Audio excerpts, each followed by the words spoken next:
মতো চলতে চাই, পরকালের ভয় আছে, কবরে গেলে কি হবে জানি না, পরকালে কঠিন শাস্তি সবই জানি, কিন্তু অন্যায় থেকে তো ফিরে আসতে পারি না। ফিরে আসবা কেমনে? অন্যায় থেকে ফিরে আসার জন্য যে অ্যান্টিবায়োটিক খাওয়ার প্রয়োজন সেটা তুমি খাচ্ছ না, সেটার নাম কি সবাই বলেন? আপনি আদায় করেন, পড়া শুরু করেন, অটোমেটিক আপনাকে নামাজে ফিরিয়ে দিবে। যেমনটি নামাজিদেরকে ফিরিয়ে দিচ্ছে, আপনাকেও সেরকম ফিরিয়ে দিবে। প্রিয় ভাইরা আমার, আল্লাহ পাক রব্বুল আলামিন এই নামাজ সম্পর্কে তিনি এত গুরুত্ব দিয়েছেন, কোরআনে কারীমের মধ্যে একবার নয়, দুইবার নয়, ৮২ বার তিনি বলেছেন। নামাজের আলোচনা এই জন্য আল্লাহ, আমরা সব ভালো কাজ করতে পছন্দ করি। কুরবানির ঈদ চলে গেল, গরু গোশত খেতে পছন্দ করি, কুরবানি দিতেও ভালোবাসি, অনেকে দেওয়ার চেষ্টা করি, দিতে না পারলে আক্ষেপ করি, পারলাম না আগামী বছর দেব একটা ছাগল, দিয়ে হলো আপনি কুরবানি দেওয়ার চেষ্টা করেন, ভালো। ফকির মিসকিনকে সাহায্য করেন, ভালো। ইসলামের জন্য ডাক আসলে সেই মিছিল আপনি হাজির হয়ে যান, ভালো। মানুষ মারা গেলে জানাজায় চলে যান, ভালো।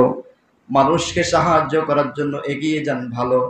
সব ভালো কাজ আপনি করতে চান, ভালো কাজের আসল ভালো, সঠিক ভালো, ভালোর চাইতে ভালো আরেকটা কাজ আছে, সেই কাজটা নিয়ে আজকে আলোচনা করছি। সেই কাজটার নাম কি? সুতরাং এই ভালো কাজ থেকে আমরা বঞ্চিত হয়ে আছি। এই ভালো কাজটা আগে দরকার, এরপরে যত ভালো কাজ আছে সবগুলি করা দরকার। কে বলে দিয়েছেন? প্রিয় ভাইরা আমার, সাহাবীরা নবীজির কাছে জিজ্ঞেস করলেন, ইয়া রাসূলুল্লাহ, আল্লাহর নিকট কিভাবে পৌঁছাতে পারি, আল্লাহর কাছাকাছি কিভাবে যেতে পারি? একটা সিঁড়ি যদি আবিষ্কার করে দিতেন, আল্লাহর কাছাকাছি পৌঁছানোর একটা সিঁড়ি আবিষ্কার করে দেন, সেই সিঁড়ি দিয়ে আল্লাহর কাছাকাছি পৌঁছাবো। আল্লাহর কাছাকাছি যেতে মন কান্না চায়, সবারই মন চায় যে আল্লাহ সম্পর্কে জানে। সাহাবীদের প্রশ্ন ছিল কিভাবে আল্লাহর কাছাকাছি পৌঁছাবো? আল্লাহ পাক রব্বুল আলামিনের হাবিব বললেন, আল্লাহর কাছাকাছি পৌঁছানোর একটি মাত্র সিঁড়ি আছে, সেটি হলো কোরআনে কারীমের মধ্যে বলা হয়েছে, ওয়াসজুদ ওয়াকতারিব, সেজদা দাও, সেজদা দিলেই তুমি আল্লাহর কাছাকাছি পৌঁছে যাবে। সেজদা দেয় কিসের মাধ্যমে? নামাজ। কিসের মাধ্যমে? কবরে গিয়া সেজদা দিলে হবে? ওটা কি নামাজের সেজদা? না, সেজদা হবে একজনকে, তার নাম কি? আরো জোরে বলো।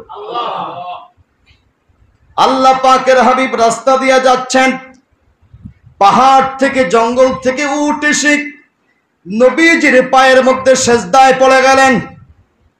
এই দৃশ্য দেখে সাহাবীরা বললেন, ইয়া রাসূলুল্লাহ, পাহাড়ের উট বিশ্ব নবীকে সেজদা দিয়া ধন্য হয়ে গেল, আমাদের সামনেই তো নবীজি, যদি আমাদেরকে অনুমতি দিতেন আমরাও সেজদা দিয়া ধন্য হয়ে যেতাম।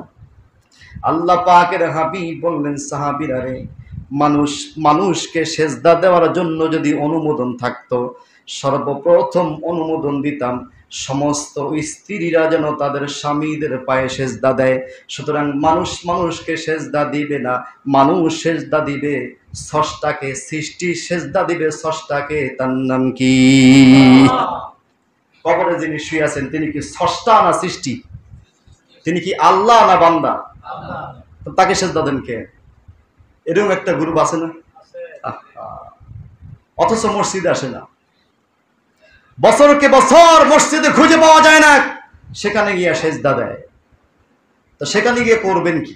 এর সমাধান আমি আগেও দিয়েছি, যেহেতু আজকে প্রসঙ্গে এসেছে। সেখানে গিয়ে জিয়ারত করবেন। কি করবেন? কবর জিয়ারত করবেন। কবরকে সামনে করে নয়, পশ্চিম দিকে মুখ করে। কবরে তো যদি পিছনে পড়ে কোনো আপত্তি নেই, পিছনে পড়ুক। সামনে মুখ করে, পশ্চিম দিকে মুখ করে মুনাজাত করতে হবে। কার কাছে? নাকি যিনি শুয়ে আছেন তার কাছে?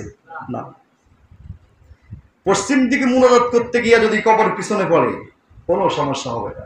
কবর মুখ্য বিষয় নয়, মুখ্য বিষয় হলো কার কাছে? প্রিয় ভাইরা আমার,